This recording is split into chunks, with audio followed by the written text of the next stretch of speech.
Hello everyone, welcome to my channel. आज जो मैं आपको कहानी सुनाने जा रहा हूँ वो कहानी है किस्मत और मेहनत की। एक गांव था, रामगढ़। वहाँ दो किसान भाई थे। एक का नाम था प्रमोद और दूसरे का नाम था विनोद। दोनों के पास पुश्तैनी ज़मीनें थी। प्रमोद के पास जो ज़मीनें थीं वो बंजर किस्म की थी और विनोद के पास जो ज़मीनें थीं वो उपजाऊ थी। विनोद इस बात को लेकर अक्सर घमंड में रहता और पूरे गांव में ये कहते फिरता कि वह बहुत किस्मत वाला है कि उसके पास ऐसी उपजाऊ ज़मीनें हैं। इस पर प्रमोद काफ़ी हताश महसूस करता, एकदम उदास सा रहता। फिर भी मन को मारकर वो मेहनत करता रहा। एक बार फिर से बुआई का समय आया, खेती बाड़ी का दिन आया। दोनों खेती करने में लग गए।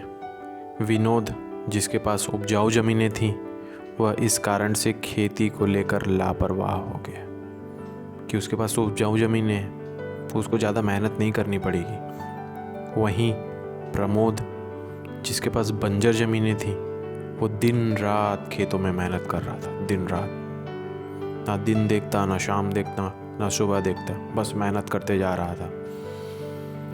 इसी दौरान गांव में खेतों में खड़ी फसलों में कीटों का भयंकर प्रकोप पड़ा। सभी गांव वाले अपने अपने फसलों को बचाने के लिए उपाय करने लगे, जद्दोजहद करने लगे।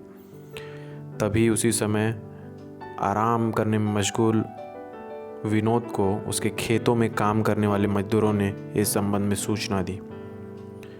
जब मजदूर उसके पास पहुँचे तो उसने उनको ये कहकर भगा दिया कि जाओ, मुझे आराम करने दो, मेरी ज़मीनों में जो फसलें उगी हैं उनको कुछ नहीं होने वाला, क्योंकि मेरी ज़मीनें बहुत उपजाऊ हैं। वो मजदूर वहाँ से चले गए। वहीं प्रमोद, जो इस बात से चिंतित था कि कहीं उसकी बंजर ज़मीनों में जो फसल लगी हुई है उसको कीटों के प्रकोप से कहीं वो बर्बाद ना हो जाए, तो इस वो उपाय में ढूंढने में लग गया कि उन कीटों से इन फसलों को कैसे बचाया जाए। समय बीता, सबने उपाय किया। कुछ समय बाद खेतों में फसल पककर तैयार थी।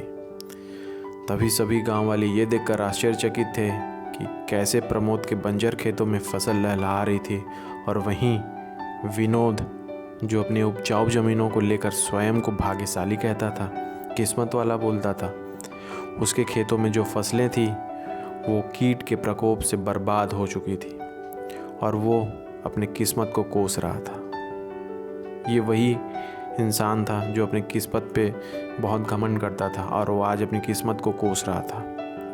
तो मोरल ऑफ द स्टोरी ये है कि ये तो निश्चित है कि जो किस्मत होती है वो उससे हमको एक अच्छी परिस्थिति मिल सकती है, जो विनोद को मिली।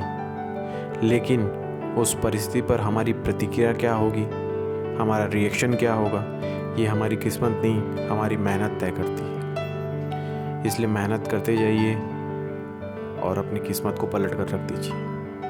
Thank you.